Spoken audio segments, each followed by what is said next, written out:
Should the rims be lowered for women's college basketball? Here we go.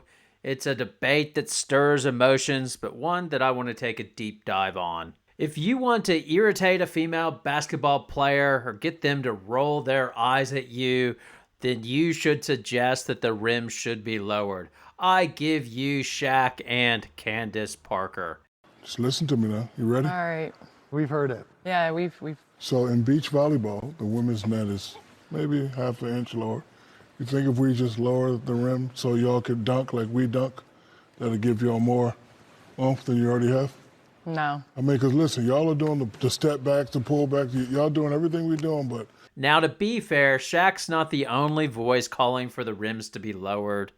Another one was McGrady, who had an awkward moment as well with Stewie. As well, hell, another advocate for lowering the rims in the women's game came from none other than WNBA MVP and champion Elena Delle Donne. In 2016, Delle Donne outlined in a USA Today article on why she thinks the rims should be lowered, saying, "I think it would bring a whole different aspect to the game and bring viewership as well as show the athleticism of our women." She went on to say, "But when you look at other sports like volleyball, their nets are lower," she said. She continued, "Golf, their tees are closer." It goes on and on. Tennis, they play fewer sets. Why not lower our rims and let every single player in the league play above the rim like the NBA can? Now, Diana Taurasi was not a big fan of this statement, and she clapped back saying,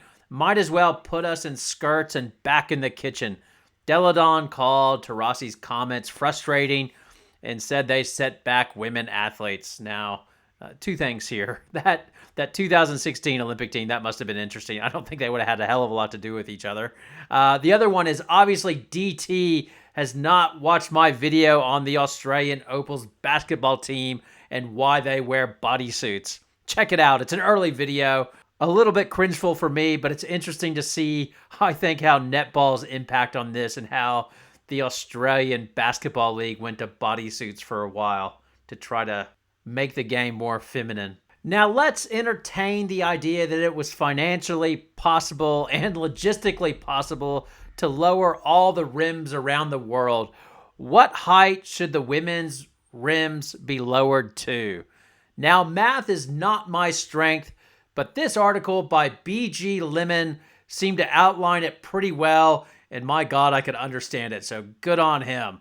Essentially, they developed a formula. They took the player's reach height, which is normally 1.33 inches, and they multiplied that times the height or the average height of the player. They got this from a study done by the Hoops Beast. Then they took a study from 2004 looking at vertical jump of female and male basketball players. That's all they could find.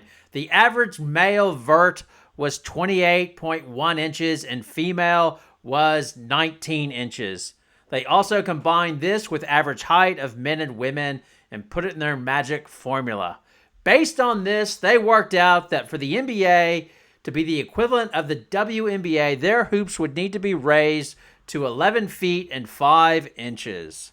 The WNBA equivalent of NBA would be lowering the rims to 8 feet 8 inches. Okay, so great. We're all done. Math has shown us the way. I now know why I took algebra in year 11. All rims used by women basketball players must be lowered to just under 9 feet. Simple. We'll just put 9-foot goals up in every gym around the world, and when this can't be done, we'll just allow them to play on 10-foot rims. Sounds like a good plan, right?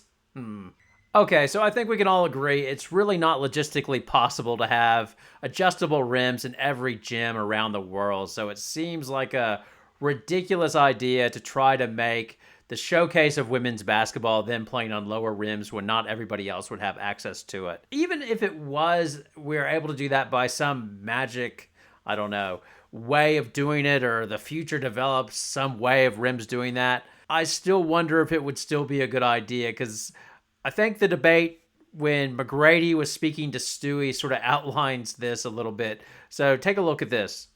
Doing something that gets, not your average fans, people that don't watch WNBA basketball, what can we do to get those fans to tune in? And I was like, why can't we lower the goal to at least 9.5 feet?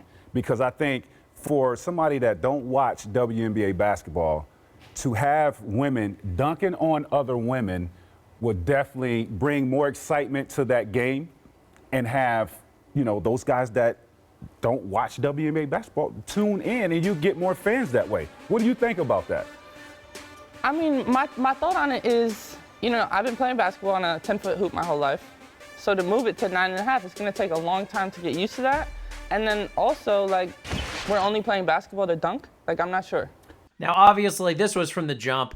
I love Windhorst not touching this with a 10-foot pole, and just the awkwardness of McGrady with Stewie, and McGrady not be. I think Stewie raises a good point when says basketball is not all about dunking, and that would be the point. I think that often Shaq, even Delle Donne, and other players that say, "Oh my God, you have to have this."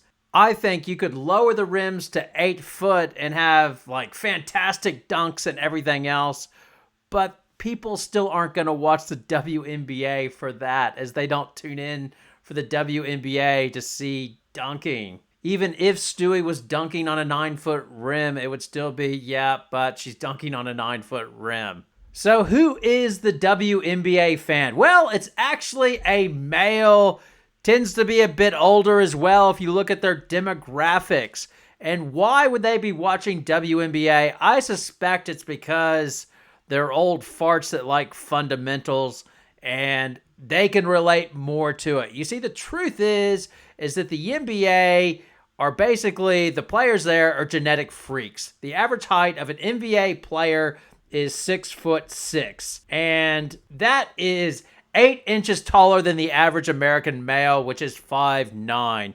And we're not even talking about the monsters like Durant, Luka, LeBron, Giannis, and Shaq. So I think in a lot of ways, that's the reason that players like Stephen Curry and Trae Young, that's why they're so beloved, is people feel like, oh, this guy is more like me and excelling in the NBA. I feel like I can see a bit of myself in that. But even those guys, like Curry's a big dude. He's 6'3" compared to the average American. And I think that's the niche the WNBA has, or the lane that they should be in, is that their basketball is relatable to probably what guys are playing at home, and is probably the draw to it. Now, to be clear, I like the NBA, and I also like the WNBA. It's two different styles. Well, that's not totally true. The NBA regular season, 82 games, so really, oh my God, it's like a death march to get to the playoffs. I mean, the only time I really start watching the NBA is when the playoffs happen. So, God, that's the other attraction of the WNBA. You've got 12 good teams, not 32, expansion, watered down garbage. And then I think they're going in the wrong direction. I think they're going to expand to 40 games. But prior to that, I think there were 36 games. And then you're in the playoffs. Perfect. That's what I like. A season done in 4 months versus the NBA dreck that never ends. It's almost like tennis.